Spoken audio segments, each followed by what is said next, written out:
people it's much more than baseball. It's Mhm. about those 4 years of your life that you can never get back. It's very easy for an adult to tell a teenager, a late teenager, you can go to college at any time in your life. But I vividly remember Tyler's phone call when John Calipari and the Kentucky Wildcats, went into Memorial, and Vanderbilt beat them. And the experience of a college student rushing the floor, rushing the court, I think it's an integral part of learning, to being part of someone, being part of that fraternity of the team as a Commodore, but the collective campus of 6,000 students on a campus. And I think that's a really big deal that we miss out as adults trying to help students and student athletes navigate college. The questions that parents have right now, Tim, are more about the reduction in their minds of opportunities. I tell people it used to be 35, it went to 40. We're going to 34, hasn't been officially voted on yet. Mhm. But do you foresee this as a good thing for college baseball? Do you think it's going to be a tough road to hoe for the first year or two? What are your thoughts on the 34 as we see it today, 34-man roster for college baseball? I think in the long run, once we start calibrating our thoughts and decisions, I think it'll be a good thing for everyone. I think it'll be a good thing for universities. I think it'll be a good thing for players too. I do think it will reduce movement in time, because kids and coaches will have to make more intentional decisions about player acquisition and roster management and roster building. So I think it.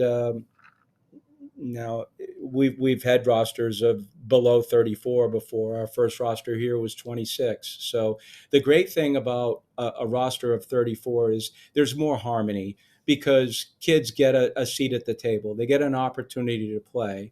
When you have roster size of 40 and 45, it's difficult because kids get left out, and there's feelings behind that, and there's emotions behind that too. A kid, when he goes to college, he wants to see if he's got a chance. He wants a chance to play. He understands that if he goes to Vanderbilt or LSU or Tennessee, it may take some time, which it will. There has to be a level of patience that exists because you're playing at a very high level, and baseball in this time is a little bit older just because of the transfer portal.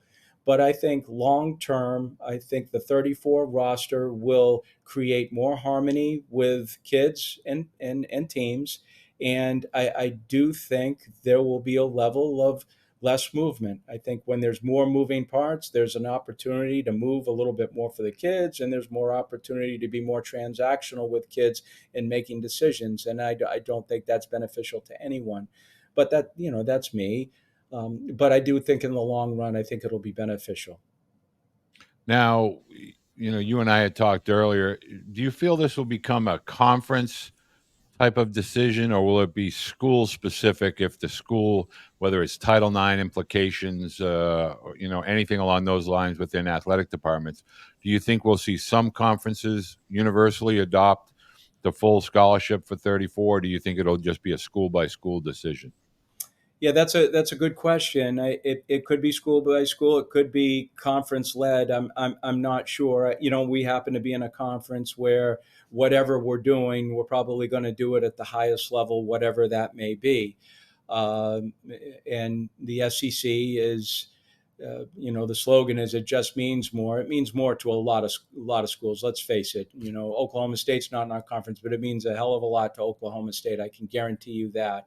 But I think what it does is it'll give potentially conferences the option to do what they can. But to do what you can requires a balancing act for a department when you're managing a lot of other sports. And when you're managing a lot of other sports, the dollar only stretches out so far. So I'm anxious, like everyone, to see what that's going to look like. But it could be potentially left up to a school to do what it needs to do in order to fund the sport.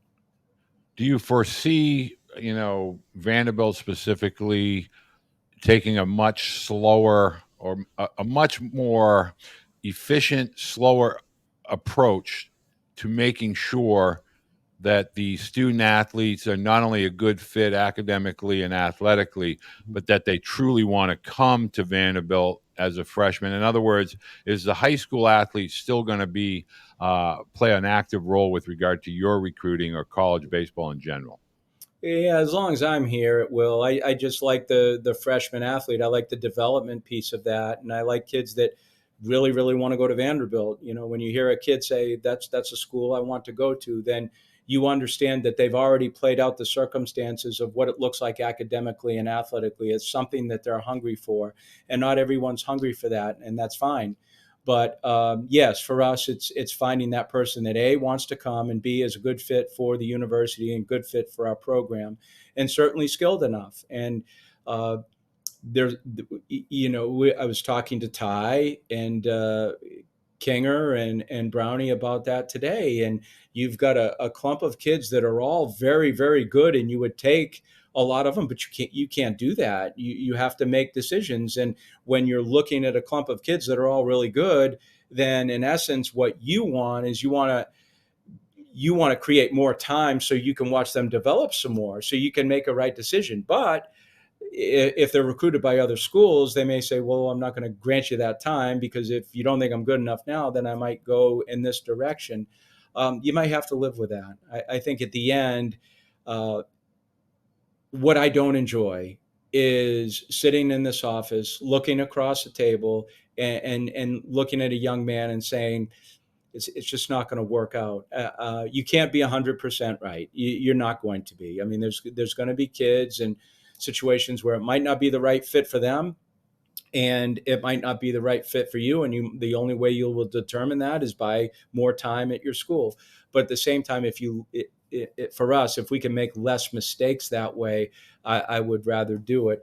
We haven't been very active in the portal. We've grabbed a couple kids, but I think for us, it's more about patching holes and roster spots than trying to build a roster.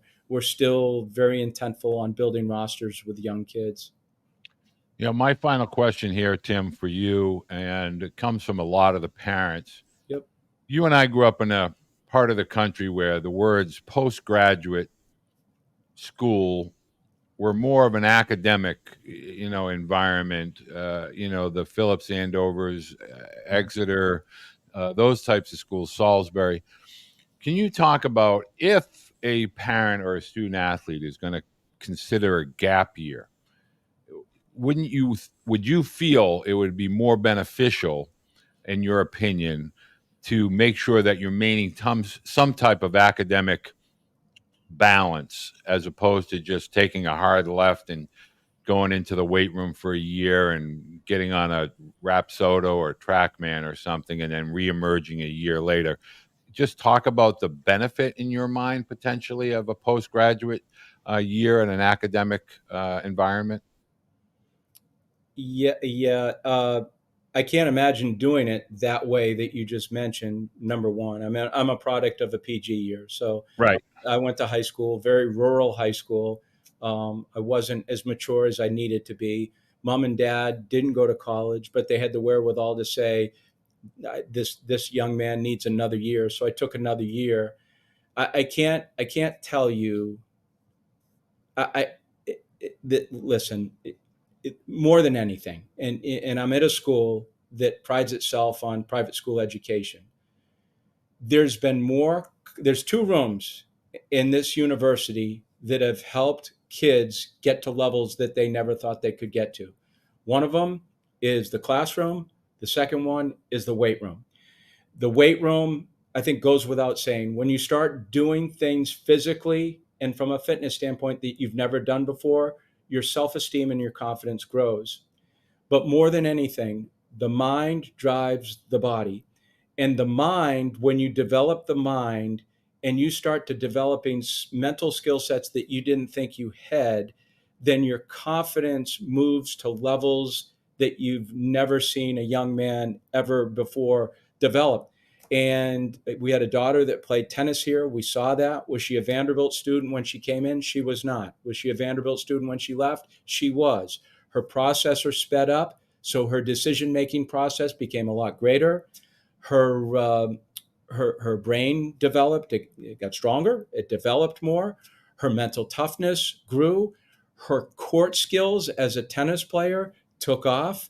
So yes, I think that's the unfortunate piece of some people thinking that in order to play baseball and to move back a year and just develop in the weight room and develop as a baseball player with no educational skills, no brain strength, no brain development, think that that's the right decision to develop as a baseball player. I think that's really far fetched, and I think that's limited thinking. I don't. I've seen it too. I've seen it for 42 years. I've seen certain kids, whether it's your son or David Price or Fulmer or Bueller or Sonny Gray. You go on and on and on. Austin Martin. I mean, Austin Martin wasn't your typical Vanderbilt student, but Austin Martin became a pretty damn good Vanderbilt student by the time he left. I just think that they equip themselves with so many social and humanistic skills that aren't in the classroom. Um, I I just think it's for the benefit of them and their baseball playing abilities. I really believe, and I know this to be a fact. When Tyler played in Japan, he was spending time with students that he had met while he was at Vanderbilt. Mm, And I try to get parents to understand the balance of the college or the academic experience, both high school and then obviously college, mm, is really what this whole process is about, and nobody says it better than you do. So I appreciate you taking the time to share these thoughts. I think it's an invaluable um, a message for families and student athletes to hear. So I appreciate you taking the time to talk with me today and share your thoughts. well, I appreciate it. I mean, I think one of the things, and as I told the camp people the other day, I'm not in this just for Vanderbilt, and I think people know that. I spend a great deal of time with other kids to try to find places for them that have nothing to do with Vanderbilt. That could be playing against Vanderbilt and beating Vanderbilt, but I just don't have that type of ego. We want the best players, yes, but at the same time, I can look at other kids and try to help them and try to find their fit because. Um, Someone needs to help them. And I'm not saying I have all the answers. I don't, but I feel like I can help people in certain cases like that. So I enjoy that piece of it, Walter.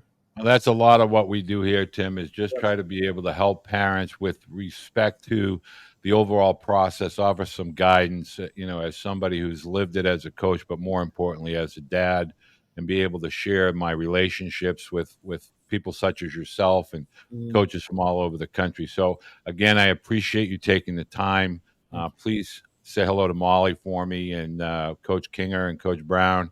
Coach Blankenship. I appreciate everything that Vanderbilt University has provided for my family, my son, more importantly. And I want to make sure that parents have access to Tim Corbin being able to share. He's like the ambassador of youth baseball, college baseball. And I love when you take the time to join us. Yeah. Thanks for all you do for a lot of people, Walter. I do appreciate it. Well, I love it. I enjoy it. I'm going to continue to do it as long as people want to listen. I want to tell parents, go ahead and hit that subscribe button down below. If you like conversations like this, please give us a thumbs up. Tim, best of luck this upcoming fall as well as the upcoming spring season in 2025. Yeah. Go Patriots. Absolutely. I think we have a new quarterback, Yeah. UNC, Drake May. I think that's our starting quarterback. Yeah. All right, Tim, thank you. Thanks, Walter.